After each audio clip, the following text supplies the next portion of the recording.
लोगों को जैसा कि पता है कि मैंने आपको 4 दिन पहले ही बता दिया था कि मध्य प्रदेश हाई कोर्ट में असिस्टेंट की भर्ती जारी की जाने वाली है। लगभग 1200 पदों पर भर्ती जारी होगी।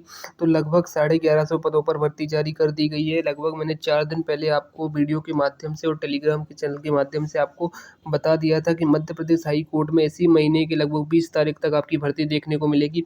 तो वो भर्ती जारी कर दी गई। यहाँ पर आप देख सकते हैं बड़ी भर्ती, सुनहरा अवसर आपके लिए रहने वाला है।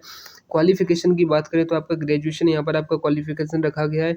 एग्जाम पैटर्न की पूरी जानकारी मैं आपको देने वाला हूँ। सिलेक्शन प्रोसेस, कितने नंबर का पेपर होगा, क्या टाइपिंग होगी, सभी जानकारी आपको, संपूर्ण जानकारी एक ही वीडियो में मैं आपको देने वाला हूँ। लगभग 1100 पद रहने वाले मध्य प्रदेश हाई कोर्ट के अंतर्गत ये आपकी भर्ती रहने वाली है। अगर आप चैनल पर नए हैं तो चैनल को सब्सक्राइब कर लीजिए, और अगर आपने अभी तक हमारे यूट्यूब चैनल को ज्वाइन नहीं किया है, सॉरी टेलीग्राम चैनल को ज्वाइन नहीं किया, तो इसका लिंक डिस्क्रिप्शन बॉक्स में, वहाँ से जाके आप टेलीग्राम चैनल को भी जरूर से ज्वाइन कर लीजिए। जैसा कि आपको पता है कि रात को टेलीग्राम पर मैंने ये पीडीएफ आपको डाल दी थी। इसकी अब मैं विस्तृत आपको जानकारी देने वाला हूँ। मध्य प्रदेश उच्च न्यायालय जबलपुर के अंतर्गत ये आपकी भर्ती रहने वाली है। 14 अगस्त को यानी कल रात को इसका वो जारी हो गया था।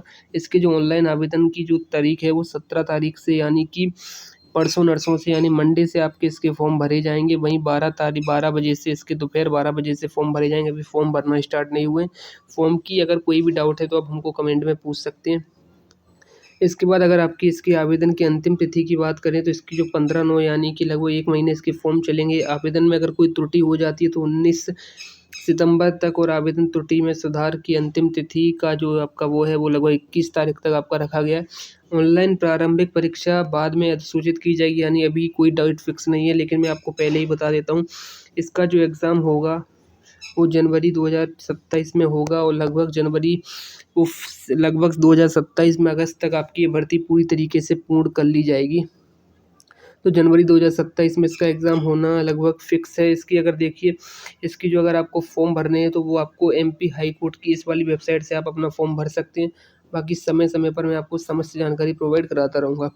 इसके बाद अपन सीधे जो मुद्दे की बात है उन पर अपन आ जाते हैं। जो इसके जो पद रखे गए हैं, लगभग मैंने आपको 1210 पद बताए थे, बट किन्हीं कारणों से 1174 पदों पर भर्ती आई है।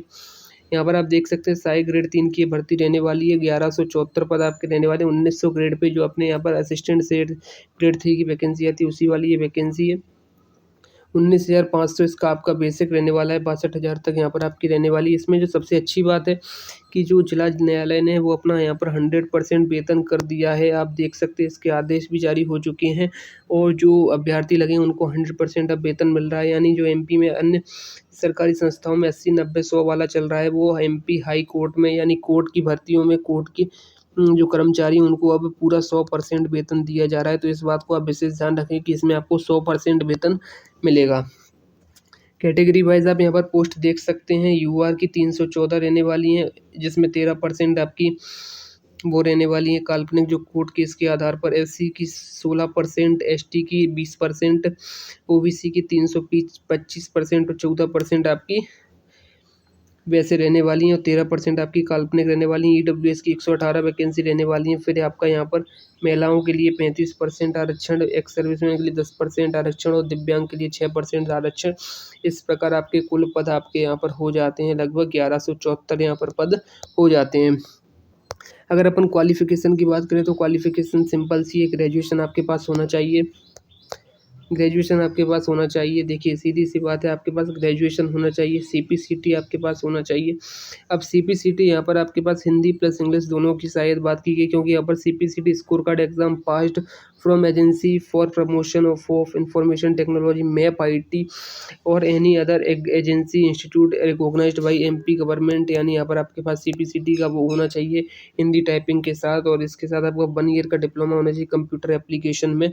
अब मैं उनके लिए बता देता हूँ कि कौन कौन से कंप्यूटर डिप्लोमा उत्तीर्ण अनिवार्य है। तो अगर यूजीसी से मान्यता प्राप्त किसी विश्वविद्यालय से अगर आपने डिप्लोमा किया है तो वो आपका वैलिड है। यूजीसी द्वारा मान्यता प्राप्त अगर आपने ओपन बोर्ड से किया है तो वो आपका वैलिड है। अगर आपने national institute of electronic and information technology से किया है तो वो आपका वैलिड है। शासकीय पॉलिटेक्निक कॉलेज से मॉडर्न ऑफिस मैनेजमेंट का कोर्स किया है तो वो आपका वैलिड है। कोपा में अगर आपने 1 वर्षीय डिप्लोमा किया है तो वो आपका वैलिड है। उक्त कंप्यूटर डिप्लोमा के अतिरिक्त निम्नलिखित अर्हताएँ भी मान्य होंगी। ऐसे अगर आपने बीई किया है, आईटीसीएस से, एमसीए किया है, बीसीए किया है तो वो आपका यहाँ पर वैलिड रहने वाला है।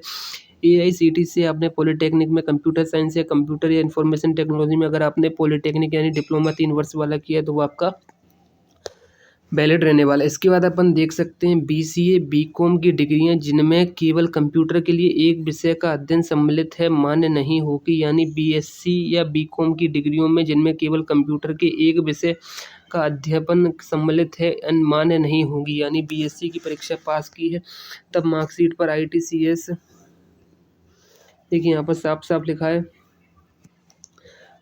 उपरोक्त परिपत्र के अनुक्रम में सामान्य प्रशासन विभाग मध्य प्रदेश भोपाल द्वारा जारी के 19 मई के अनुसार यदि किसी उम्मीदवार के अन्य विषयों के साथ IT कंप्यूटर साइंस की पढ़ाई करके BSc की परीक्षा पास की है तब मार्कशीट के आधार पर ITCS विषय की पुष्टि प्रमाणित हो जाती है तो ऐसी BSc डिग्री को BSc ITCS डिग्री के समान माना जाएगा। ठीक है ना। इसके बाद अगर अपन बात करें जो लाभ मिलेगा उसके लिए आप मध्य प्रदेश के मूल निवासी होने चाहिए।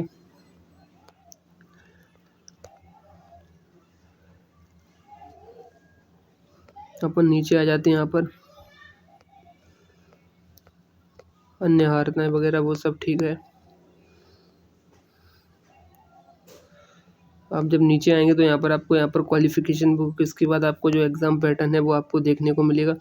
आयु आप देख सकते हैं 18 वर्ष आपकी न्यूनतम आयु रखी गई है 1 जनवरी 2026 तक। बाकी आपकी मैक्सिमम 40 EWS के लिए, OBCS 45 और इनके लिए नगर 45 वर्ष रखी गई है और विकलांग के लिए भी 45 वर्ष यहाँ पर रखी गई है। एग्ज़ाम फॉर्म की बात करें तो अगर आप UR से या आप मध्य प्रदेश के बाहर से आवेदन करते हैं तो आपके लिए 943 रुपये रखे गए हैं। वहीं अगर आप OBC SC ST EWS केवल मध्य प्रदेश के निवासी और सभी दिव्यांग के लिए यहाँ पर 743 रुपये यहाँ पर फीस रखी गई है। इसके बाद आप देख सकते हैं ऑनलाइन एडवर्टाइजमेंट वगैरह। इसके बाद आप यहाँ पर देखेंगे तो सिलेबस आपका आ जाएगा कि पेपर आपका यहाँ पर 100 अंक का रहने वाला है। 2 घंटे की आपकी परीक्षा रहने वाली है। 2 आवर की यहाँ पर आपकी 2 घंटे की परीक्षा रहेगी जिसमें आपके कुल 5 सब्जेक्ट पूछे जाएंगे, जिसमें आपका GK हो जाता है 20 नंबर का।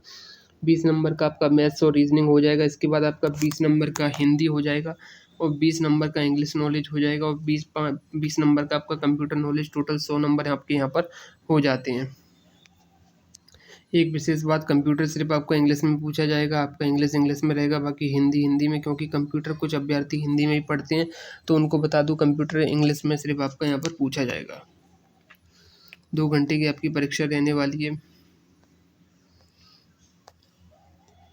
इसके बाद आप नीचे आएंगे तो यहाँ पर आपकी 100 नंबर का तो ये हो गया और कि आपकी 50 नंबर की यहाँ पर टाइपिंग रहती है।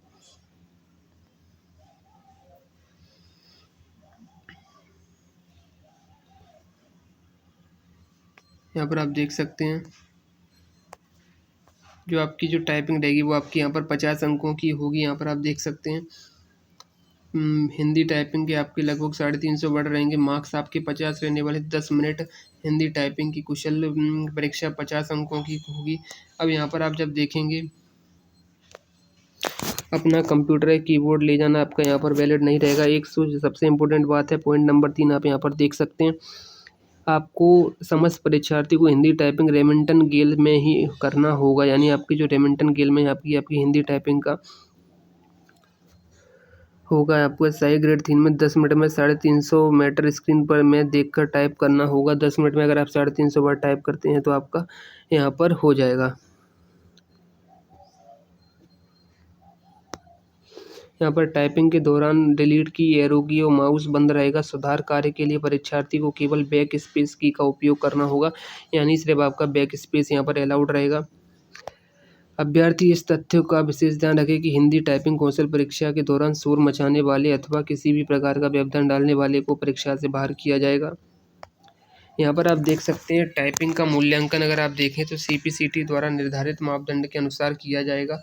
टाइपिंग की गति नेट वर्ड पर मिनट एवं शुद्धता एक्यूरेसी के आधार पर होगी। गणना करते हुए उसमें से प्रत्येक छोटे शब्दों एवं प्रत्येक त्रुटि पर 0.50 अंक काटे जाएंगे। साथ ही प्रत्येक बैक स्पेस पर 0.10 अंक काटे जाएंगे, यानी आप जितनी बार बैक स्पेस दबाएंगे उतने आपके यहाँ पर नंबर काटे जाएंगे। हिंदी टाइपिंग में रेमिंटन गेल में ही आयोजित होगी। टाइपिंग परीक्षा अनरिस्ट्रिक्टेड मोड पर में संपन्न की जाएगी। इसके बाद आप देख सकते हैं प्रतीक्षा सूची, यहाँ पर वेटिंग लिस्ट का भी यहाँ पर प्रावधान रखा गया। प्रतीक्षा सूची अंतिम परीक्षा परिणाम घोषित होने के दिनांक यहाँ पर आप देख सकते हैं। तो ये सभी आपकी जानकारी हो जाती है। अगर आपको वीडियो इन्फॉर्मेटिव लगा हो तो लाइक करें, चैनल को सब्सक्राइब करें, और अगर आप चैनल पर नए हैं तो चैनल को सब्सक्राइब कर लीजिएगा। Thank you.